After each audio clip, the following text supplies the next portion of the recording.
just watched Mr. Heavyweight Boxing today. Hey, what's up, man? This is Chris, the Nightmare Ariola, and you're watching Mission Boxing. Heavyweight boxing fans, what's the deal?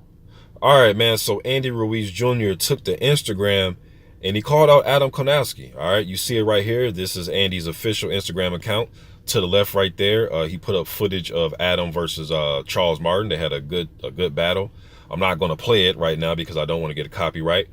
But Andy Ruiz Jr. went on to say, Adam Kownacki is a great fighter with a story similar to mine. Fat boy from a small town, fast and strong. He believes in his abilities like I do. He's undefeated fighter with a good record. I'm focused on making this fight happen next. At Premier Boxing, at AK Babyface, let's make it happen. Who wins this matchup and how? If you really my fan or supporter, tag at Adam Kownacki, AK Babyface, and at Premier Boxing. Then he goes on to say at Big Baby. He was trying to put Big Baby Miller, Jarrell Miller. He says, don't go telling Adam that I'm a real threat and he should avoid me at all costs. All right, for those of you that don't know, Adam and Jarrell are damn near best friends. They grew up together, sparred hundreds of rounds with each other out there in Brooklyn at Gleason's gyms and just all over Brooklyn, you know what I mean? So they're close friends, all right? Then he goes on to say, I just want to fight the best. I'm not coming back to fight until I face a legitimate opponent. This ain't about money, it's about legacy. Then he goes on to say, that goes to any heavyweight in the UK. The hardest part about boxing isn't getting hit. It's making the best fight the best. And then he goes on with a whole bunch of hashtags, as you see it right there. All right.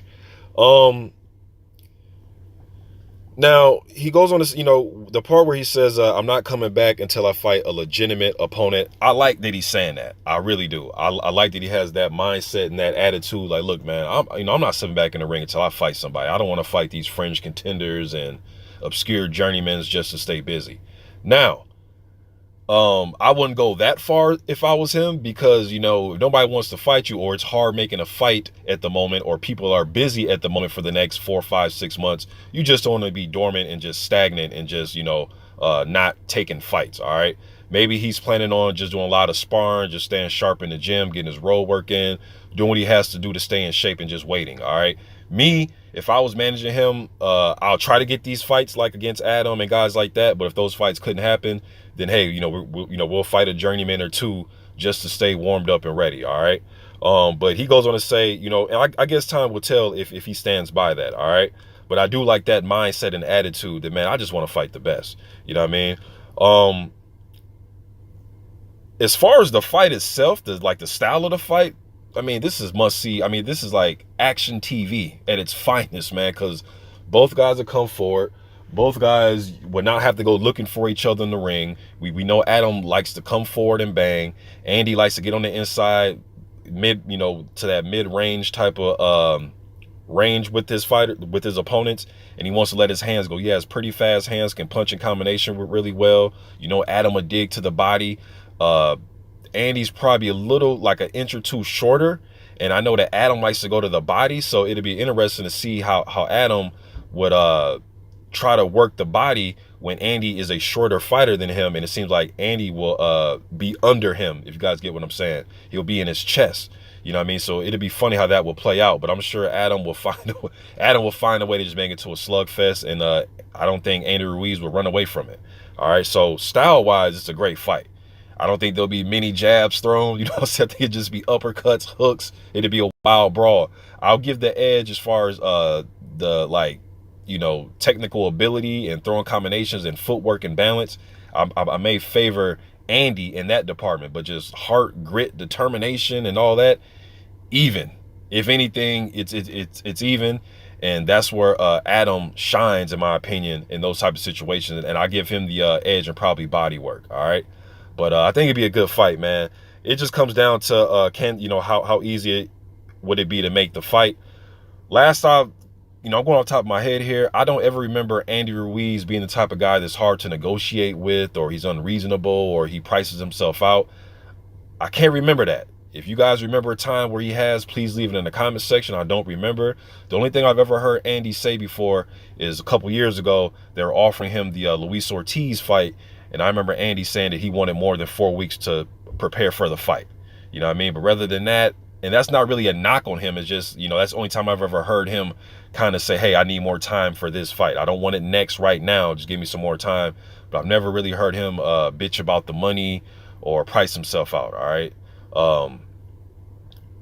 You know, and Andy, man, his only loss is to Joseph Parker. It was a close competitive fight.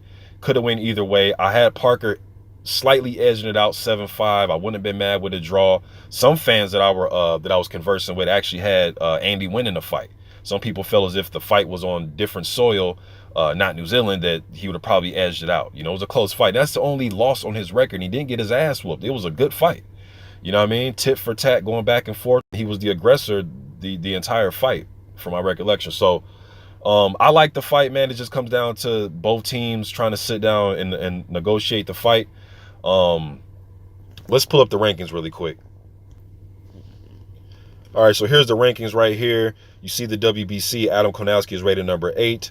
Andrew Ruiz Jr. is not rated by the WBC. WBA, neither guy is rated by the WBA. Okay, and then you look at the IBF. Kownacki is number 12. Ruiz is number 15. The WBO, neither guy is rated by the WBO. All right, so maybe, just maybe, if the IBF wanted to put some type of you know, fight together between those two, that'd be a good look. Adam is, you know, rated highly by the WBC. Now, one thing I will say about Adam, right now he's taking on, you know, former title challengers like Spilka. He took care of him. Former title holder and Charles Martin, he took care of him. Good competitive fight, you know. So he's, you know, I don't think Adam will shy away from this fight. You know, it just comes down to, is this something his team wants? Because right now I don't see Adam being close to a title shot by any of the sanctioning bodies, regardless of his ranking. And one thing about these rankings, Andrew Ruiz Jr. was highly rated prior to the Joseph Parker fight, and pretty much all of these sanctioning bodies. I know he was rated by the WBO highly, I believe the WBC, probably about either 3 or at least 4 of them, I remember. All right, prior to that Parker fight. Then after the Parker fight, he was off for a while, so he got dropped out a lot of the sanctioning bodies. So he is a fighter that has been highly rated before. It's just when he took the time off and then he came back and fought journeyman type fighters, and you know, he hasn't been able to get his ranking up as of yet. All right, so I can see Adam taking this fight, because you look at the WBC, Brazil has the mandatory. Wilder's getting ready to fight Fury, so that whole situation is going on. You know what, I can see Adam really taking this fight, man. He seems like the type that's like, all right, I'll fight him.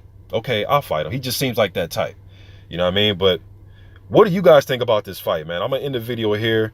What do you guys think about this call out? What do you think about the fight? Do you think it's just a hollow call out? Do you think there's really not much of it? All the fighters are doing this nowadays? Or what do you guys think about it, man? To me, I like the fight.